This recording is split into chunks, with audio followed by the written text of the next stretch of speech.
Welcome to Nanak classes. दोस्तों, Nanak classes के YouTube channel पे आपका स्वागत है। आज है 9 मई और 9 मई 2024 के जितने भी most important Rajasthan current affairs के क्वेश्चन बनते हैं, आज हम उनका डिस्कस करेंगे। पूरा वीडियो ध्यान से देखना और लास्ट में मैं आपसे क्वेश्चन पूछूंगा जिनके जवाब आपको कमेंट बॉक्स में देने हैं। आज खास दिन है 9 मई, वीर शिरोमणि महाराणा प्रताप की जयंती दिवस है। 9 मई 1540 को इनका जन्म हुआ था, तो इस दिन हम इनका जन्म दिवस विशेष रूप से बनाते हैं। वीर शिरोमणि मेवाड़ केसरी हल्दी घाटी के शेर का। और इस अवसर के इस पावन अवसर पर नानक क्लासेज ऐप में जितनी भी टेस्ट सीरीज वीडियो कोर्स चल रहे हैं उसमें 50% छूट है। आप इसका फायदा आज रात 12 बजे तक उठा सकते हैं। तो करें स्टार्ट। आज हम पढ़ेंगे किसानों के लिए उत्कर्ष किसान ऐप को लॉन्च किया गया है। ताल छापर वन्य जीव अभ्यारण्य में मकड़ी की एक नई प्रजाति मिली है और महाराणा प्रताप टूरिस्ट सर्किट विकसित किया गया है। इस विशेष अवसर पर पूरी डिटेल पूरी चर्चा इस वीडियो के माध्यम से करेंगे।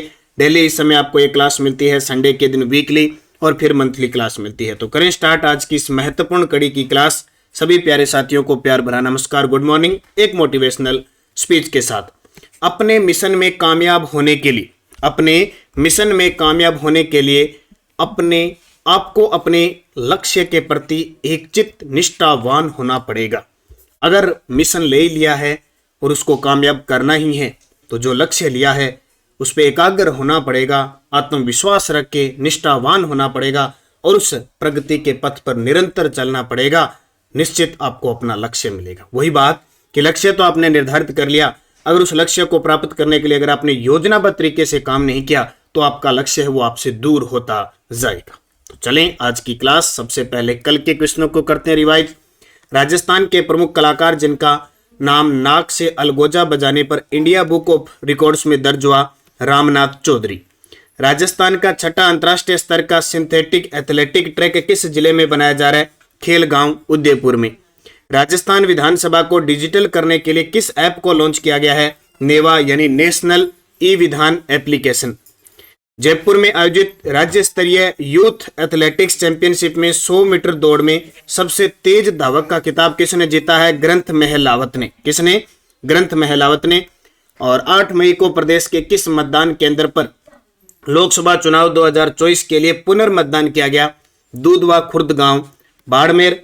और राजस्थानी भाषा साहित्य पुरस्कार संग्रह में मायड़ भाषा राजस्थानी लेखन सम्मान किसे दिया गया? तरुण कुमार दादीज को।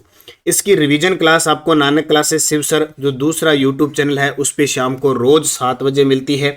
और इसके अलावा आपको इसका टेस्ट नानक क्लासेज ऐप में चल रही टेस्ट सीरीज में मिल जाता है। आज इसमें 50% विशेष छूट है। इसमें daily test, weekly test, monthly और अभी मंथली में अप्रैल महीने की आपको पीडीएफ भी मिल चुकी है, आप उसका प्रिंट निकाल के पढ़ सकते हैं। तो करें स्टार्ट आज की क्लास। आज का पहला प्रश्न, किसानों व महिलाओं को अपने उत्पाद ग्राहकों को सीधे बेचने की सुविधा प्रदान करने के उद्देश्य से किस ऐप को लॉन्च किया गया है? जी बिल्कुल, चाहे वो किसान है चाहे महिलाएं हैं, घर बैठे कोई उत्पाद बनाती है तो वो ई कॉमर्स माध्यम से एप्लीकेशन के माध्यम से सीधा ग्राहकों को बेच सकती है। जैसे अपने घर बैठे अमेजन, फ्लिपकार्ट वगैरह, मीशो वगैरह से मंगवा लेते हैं ना सीधा की सीधा, तो वो भी बेचने की सुविधा प्रदान करने के उद्देश्य से उत्कर्ष किसान नाम से एक एप्लीकेशन लॉन्च की गई है। क्या नाम है उसका?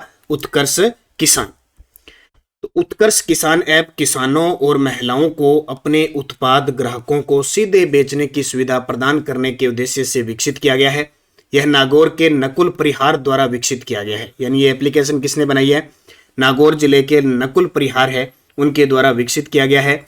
इसमें महिलाएं अपने घर से बनाई हुई पेंटिंग है, खाद्य पदार्थ है, कोई डिजाइनिंग चीजें हैं, कोई भी है, तो घर बैठे एप्लीकेशन पर जाके सीधे ग्राहक को बेच सकती है। ठीक है, सीधे किसके माध्यम से? तो उत्कर्ष किसान, तो कोई भी महिलाएं हैं, किसान हैं, आप इस पे ट्राई कर सकते हैं। उत्कर्ष किसान एप्लीकेशन डाउनलोड कर लो।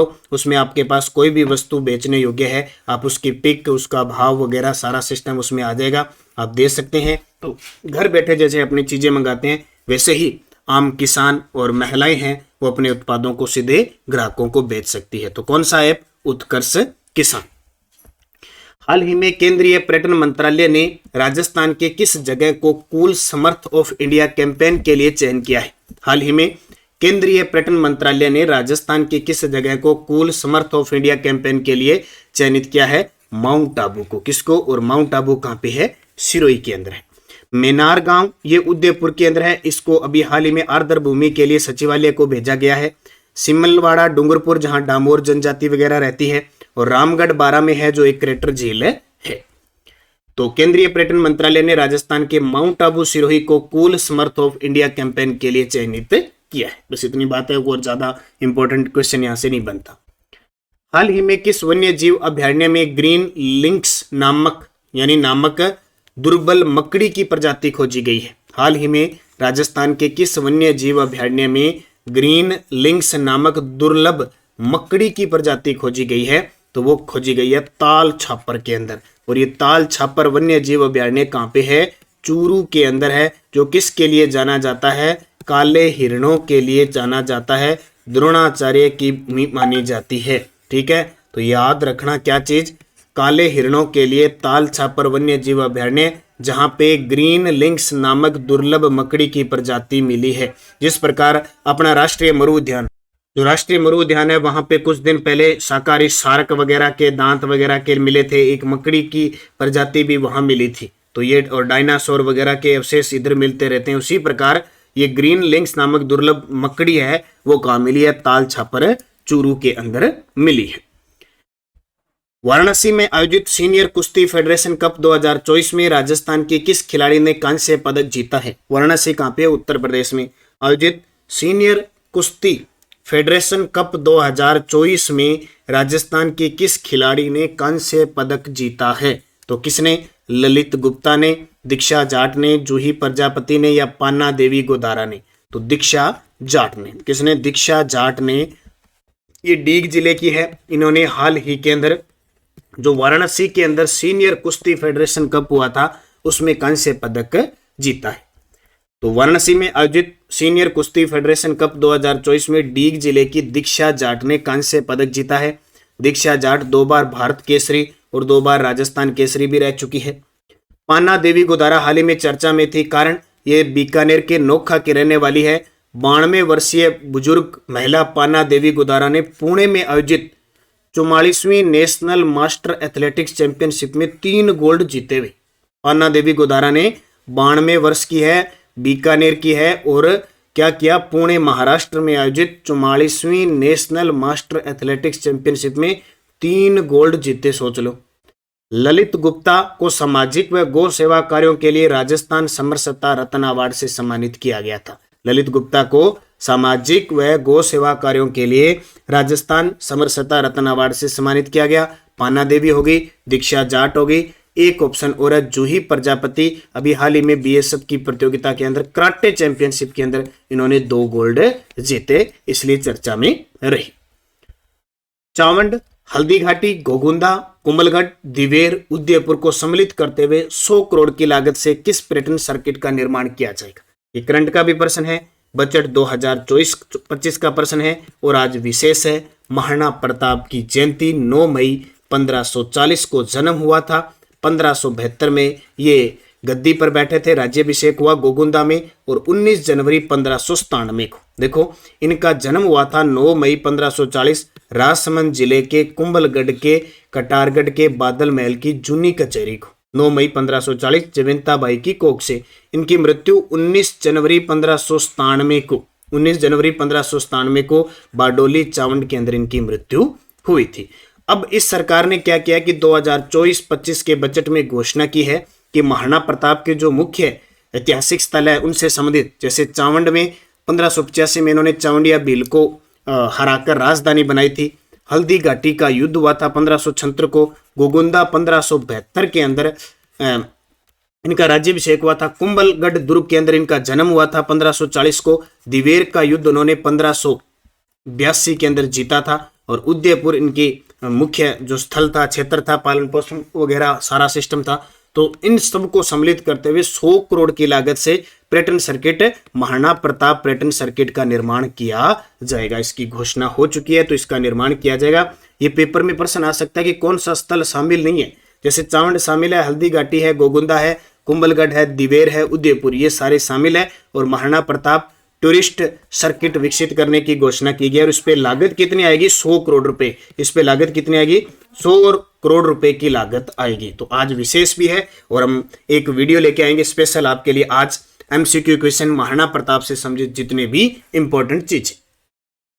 तो ये आपको अच्छे तरीके से याद रखना, आने वाले पेपरों में यहां से क्वेश्चन आएगा। टेलीग्राम ज्वाइन कर लो नानक क्लासेस शिव सर और नानक क्लासेस, ताकि आपको कोई भी न्यूज अपडेट मिलते रहे। कल राजस्थान पुलिस है, चाहे पशुचर है, किसी भी एग्जाम के लिए वन रिपोर्ट, 20वीं पशु गणना, इसके अलावा खेल परिदृश्य, पुरस्कार वगैरह सबकी पीडीएफ उपलब्ध हो चुकी है आपको टेलीग्राम पे। तो दोनों टेलीग्राम पे उपलब्ध हो चुकी है। तो लगातार जो भी लगभग वीडियो आएगी उसकी आपको टेलीग्राम पे पीडीएफ मिलती रहेगी। तो आप टेलीग्राम ज्वाइन कर लो दोनों ही। नानक क्लासेस शिव सर पर पीडीएफ प्लस क्विज आती है और नानक क्लासेस पे लिंक और पीडीएफ वगैरह सारी आती रहेगी। तो वीडियो की डिस्क्रिप्शन में लिंक है, वहां से आप टेलीग्राम ज्वाइन करोगे तो कोई भी अपडेट जो भी है वो आपको मिलती रहेगी, ताकि आपको ध्यान रहे क्या चल रहा है क्या नहीं चल रहा। पिछले वीडियो का क्वेश्चन था 16वीं राजस्थान विधानसभा में जन लेखा समिति के सभापति किसे नियुक्त किया गया है। तो आप सभी का सही जवाब था टीकाराम जूली। अब आपके लिए क्वेश्चन जिसका जवाब कमेंट में देना है, रामनाथ चौधरी का संबंध किस वाद्य यंत्र से है। रामनाथ चौधरी का सारंगी से, अलगोजा से, रावण हत्ता से, तबला से। वेरी वेरी इंपॉर्टेंट प्रश्न है ये, सीधा सीधा एग्जाम में आएगा। अब सेकंड ग्रेड के प्रश्नों की बात चल रही है कि किस प्रकार सेकंड ग्रेड में प्रश्न पूछे गए। आपातकाल के दौरान राजस्थान के मुख्यमंत्री कौन थे। हरिदेव जोशी थे, जिन्हें राजस्थान का चाणक्य कहते हैं। 3 बार राजस्थान के सीएम बने थे, लेकिन एक बार भी अपना कार्यकाल 5 वर्ष पूरा नहीं कर पाए। बांसवाड़ा से इनका संबंध है। मध्यकाल में खंगा एक प्रकार की पगड़ी का नाम था। राजस्थान लोक सेवा आयोग की स्थापना हुई थी 1949 को। राजस्थान लोक सेवा आयोग जिसका मुख्यालय अजमेर के अंदर है और वर्तमान में इसमें 7 सदस्य और 1 अध्यक्ष का प्रावधान है और वर्तमान में इसके अध्यक्ष हैं संजय श्रोत्रिय। राजस्थान मानवाधिकार आयोग के वर्तमान अध्यक्ष 3, यानी अध्यक्ष सहित सदस्य 3, 1 अध्यक्ष और 2 सदस्य। ठीक है, 1999 में इसका गठन हुआ था, 2000 में काम शुरू कर दिया था। राजस्थान के मुख्य सचिव थे जब भारतीय जनता पार्टी दिसंबर 2023 में बनी थी, उषा शर्मा। और वर्तमान में राजस्थान के मुख्य सचिव 1 जनवरी 2024 से कौन है, सुधांश पंत। तो इस प्रकार के क्वेश्चन पेपर में आ रहे हैं, आप देख लो। अब फिर 5 क्वेश्चन ये 31 जुलाई 2023 के पेपर में, सेकंड ग्रेड के पेपर में क्वेश्चन आए थे। 11वीं अनुसूची में सम्मिलित किए गए विषयों की संख्या है। राजस्थान में किन वर्षों में राष्ट्रपति शासन लागू किया था। यानी राजस्थान में 4 बार राष्ट्रपति शासन लगा, कब कब लगा ये बताना है।